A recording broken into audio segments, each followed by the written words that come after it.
आज की मूवी का नाम है द स्विमिंग पूल, जो 1969 में रिलीज हुई थी। मूवी की शुरुआत में हम एक जोड़े से मिलते हैं जो स्विमिंग पूल के पास एंजॉय कर रहे हैं।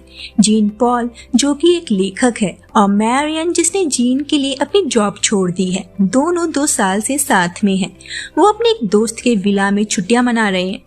दोनों जब एक दूसरे के साथ रोमांस कर रहे थे, उन्हें फोन बजने की आवाज आती है। मैरियन फोन रिसीव करती है।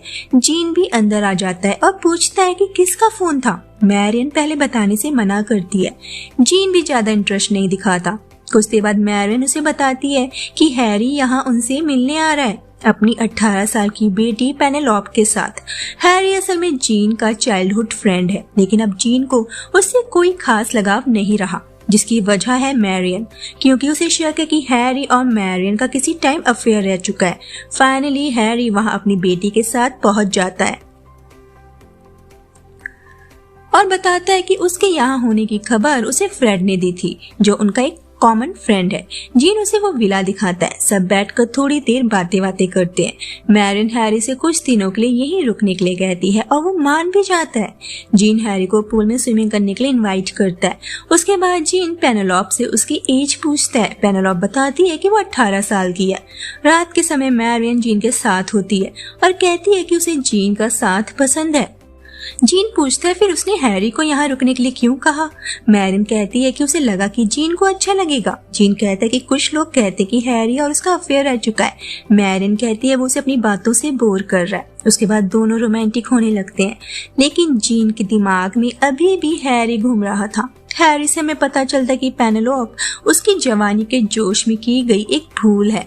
उसके बाद हैरी ब्रेकफास्ट देने मैरियन के कमरे में जाता है और अपनी रिकॉर्ड कंपनी के रिकॉर्ड्स बजाकर सबको एंटरटेन करता है। उसके बाद टाइम पास करने के लिए जीन हैरी की आलीशान कार ड्राइव करता है और हैरी उसे अपनी कार के मॉडल के बारे में डिटेल्स देने लगता है। रात में हैरी मैरियन के साथ ताश खेलता है, जिसमें मैरियन हार जाती है। अगले दिन हैरी टाउन में अपने कुछ दोस्तों से मिलने चला जाता है। मैरियन जीन से कहती है कि उसे यकीन है कि हैरी रात में अकेला वापस नहीं आएगा। दोनों हैरी के वहां ना होने का फायदा उठाते हैं। काफी देर रात हैरी वापस आ जाता है, लेकिन अपने दोस्तों के साथ सब मिलकर पार्टी करते हैं और हैरी मैरियन के साथ डांस करता है। जीन उन दोनों को देख रहा था। हैरी की एक दोस्त जीन के पीछे पड़ जाती है। पेनेलोप पार्टी से बोर होकर बाहर आ जाती है। जीन भी उसके पीछे आता है। वो जीन से पूछती है कि क्या उसे हैरी और मैरियन का इस तरह से डांस करना परेशान नहीं करता। जीन अपनी रियल भावनाएं छिपाता है और कहता है नहीं। फिर वो पेन के करीब आने लगता है। मैरियन उन दोनों को दूर से देख रही थी। अगले दिन मैरियन जीन से पेनेलोप के बारे में पूछती है। जीन कहता है कि वो काफी अजीब है। हैरी पेनेलोप के साथ बात कर रहा है, लेकिन ऐसा लगता है कि पेन हैरी की बातों में ज्यादा इंटरेस्टेड नहीं है। वो उसे नेक्स्ट ट्रिप पर वेनिस ले जाने की बात करता है और फिर वहाँ जीन आता है। हैरी जीन से पूछता है कि वो मैरियन से शादी कब कर रहा है। जीन बताता है कि उसका कोई शादी वादी करने का इरादा नहीं है। वो हैरी को मैरियन से शादी करने के लिए कहता है। वो बस उसका मन ले रहा था, लेकिन हैरी कहता है कि वो इन झंझटों से अब दूर रहता है।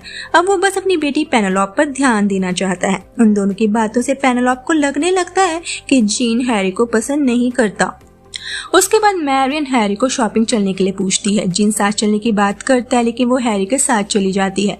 घर पर जीन और पेन अकेले रह जाते हैं। उधर मैरियन हैरी को बताती है कि जीन अपनी पहली नॉवल के फ्लॉप होने से काफी दुखी है, लेकिन उसकी हेल्थ में सुधार आया है। उसने ज्यादा देर तक पीना भी बंद कर दिया है। मैरियन हैरी से कहती है कि जीन को उसकी जरूरत है और वो उसी के साथ रहेगी, और ये पहली बार है जब वो किसी आदमी के साथ इतने लंबे समय तक टिक सकी है। उधर जीन और पेनेलोप आपस में हैरी के बारे में बात कर रहे हैं। पेन बताती है कि उसकी माँ ने सबसे ये बता रखा था कि उसके पापा समुंदर में डूबकर मर गए, लेकिन एक दिन वो अचानक से प्रकट हुआ और तब से वो उसे अकेला ही नहीं छोड़ता।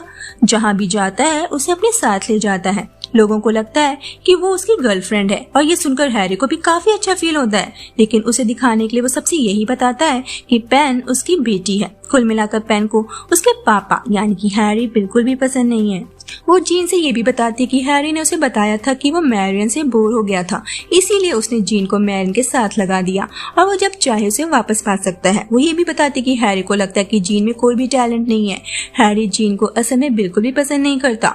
मैरियन और हैरी जब वापस आते हैं, उन्हें पता चलता है कि जीन और पेन बीच पर गए हैं, जिसका फायदा हैरी और मैरियन उठाते हैं और हैरी मैरियन के करीब आ जाता है। पेन और जीन वापस आ जाते हैं। वो दोनों काफी खुश थे।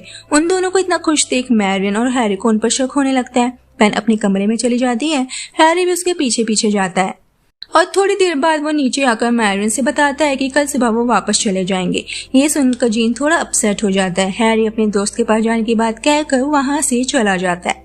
मैरियन समझ जाती है और उसे जीन के पास जाने को कहती है। जीन कहता है कि शायद वो भी कल परसों में यहाँ से चला जाएगा। ये जगह अब उसे बोर लगने लगी है। मैरियन पूछती है कि वो यहाँ अकेली क्या करेगी। जीन कहता है उसे जैसा सही लगे वो वैसा करे। मैरियन को लगता है कि पेन हैरी की बेटी है, इसीलिए शायद ये बात जीन को एक्साइट कर रही है। मैरियन उसे समझाती है कि वो गलती कर रहा है। जीन उससे कहता है कि वो आज ड्राइंग रूम में ही सोएगा। मैरियन अपने कमरे में चली जाती है और बेड पर लेट कर रोने लगती है। जीन रात भर बैठ कर ड्रिंक करता है और फिर आधी रात को वहाँ हैरी आता है और वो भी जीन के साथ मिलकर ड्रिंक करने लगता है। उन दोनों के बीच पेन को लेकर झगड़ा हो जाता है और हैरी जीन को मारने के चक्कर में पूल में गिर जाता है। वो जीन से उसकी मदद करने को कहता है क्योंकि वो नशे में था, लेकिन जीन उसकी मदद करने के बजाय उसे पूल में डुबोकर मार डालता है। उसके बाद वो उसके सारे कपड़े उतार कर साफ सुथरे कपड़ों को पूल के पास रख देता है ताकि ऐसा लगे कि स्विमिंग करते वक्त वो डूबकर मर गया।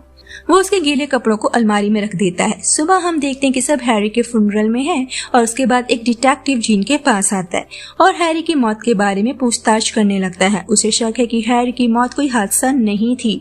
वो हैरी के पहने गए कपड़ों की डिटेल्स लेने लगता है कि उसने कल रात कौन से कलर के कपड़े पहने थे। दोनों कहते हैं कि उन्हें याद नहीं है। वो जीन और मैरियन को ये शहर छोड़कर जाने से मना करता है। वो मैरियन को हादसे की कहानी पर संदेह करने के अपने कारण बताता है कि हादसे के वक्त हैरी ने अपनी घड़ी पहनी हुई थी जो महंगी थी और वाटरप्रूफ तो बिल्कुल भी नहीं थी, और ये कि उन कपड़ों पर पसीने का कोई निशान नहीं था जिन्हें वो पहने हुए था। वो बिल्कुल ही क्लीन और ऐसा लग रहा था कि जैसे उन्हें अभी ड्राई क्लीन करके लाया गया है। वो मैरियन से कहता है कि उसे जीन पर शक है क्योंकि कल रात वो नीचे ही सोया हुआ था। मैरियन हैरी की वार्डरोब चेक करती है जिसमें उसे हैरी की पानी से भीगी हुई व्हाइट शर्ट मिल जाती है। वो जीन के पास आती है और कहती है कि डिटेक्टिव को उस पर शक है कि उसी ने हैरी को मारा है। जीन टेंशन में आ जाता है और उसके सामने सब कुछ कबूल कर लेता है, लेकिन वो ये भी बताता है कि हैरी ने उस पर पहले हमला किया जिस वजह से वो पूल में गिर गया। उसके बाद क्या हुआ उसे कुछ नहीं पता। फिर वो उन सबूतों को देखने जाती है जो जीन ने मैरियन को दिए थे। मैरियन पेनेलोप को हवाई अड्डे छोड़ने जाती है ताकि वो वापस घर जा सके। मैरियन और जीन अब विला छोड़ने वाले हैं। वो जीन से कहती है कि वो एक साथ नहीं जाएंगे। उसे जीन पर अभी भी शक है कि शायद वो कुछ छुपा रहा है। वो एक टैक्सी बुलाने के लिए कॉल करती है, लेकिन जीन कॉल काट देता है। फिल्म के अंतिम शॉट में हम देखते हैं कि वो खिड़की के पास खड़े हुए हैं और खिड़की से ही वो स्विमिंग पूल को एक टक देखे जा रहे थे और ये मूवी यहीं पर खत्म हो जाती है।